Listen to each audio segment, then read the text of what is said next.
નમસ્તે વિદ્યાર્થી મિત્રો, આપણી ચેનલ પર તમામ વિષયોના અસાઇનમેન્ટ સોલ્યુશન મૂકવામાં આવશે। જો આપે ચેનલને સબસ્ક્રાઇબ ન કરી હોય તો હમણાં જ સબસ્ક્રાઇબ કરવા વિનંતી।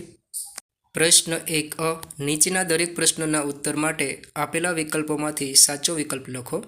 પ્રકરણ 1 ખાદ્ય પદાર્થમાં સ્ટાર્ચનું પરીક્ષણ કરવા શાનો ઉપયોગ થાય છે? જવાબ સી, આયોડિનનું દ્રાવણ। 2 નીચેનામાંથી આહારના મુખ્ય પોષક દ્રવ્યોમાં કોનો સમાવેશ થતો નથી? જવાબ સી। 3 આપણા શરીરનો બંધારણીય ઘટક કયો છે? જવાબ સી। 4 નીચેના પૈકી કયા આહારમાંથી કાર્બોદિત વધુ પ્રમાણમાં મળે છે? જવાબ બી। વિદ્યાર્થી મિત્રો, ચેનલને સબસ્ક્રાઇબ કરવા માટે કોઈ પણ પ્રકારનો ચાર્જ નથી। આપ ફ્રીમાં ચેનલને સબસ્ક્રાઇબ કરી શકો છો। વિડીયોને લાઇક અને ચેનલને સબસ્ક્રાઇબ કરવાથી મને આપને ઉપયોગી વિડીયો બનાવવાની પ્રેરણા મળશે, માટે ચેનલને સબસ્ક્રાઇબ કરવા નમ્ર વિનંતી। 3 નીચેના પૈકી કયા ભાગ આગળ મિજાગ્રા સાંધો છે? જવાબ બી। 4 પાંસળી પિંજર કુલ કેટલા હાડકાંનું બનેલું છે? જવાબ સી। 5 નીચેનામાંથી કયા અંગમાં માત્ર કાસ્તી છે? જવાબ એ। 6 અળસિયાનું શરીર શાનું બનેલું છે? જવાબ સી।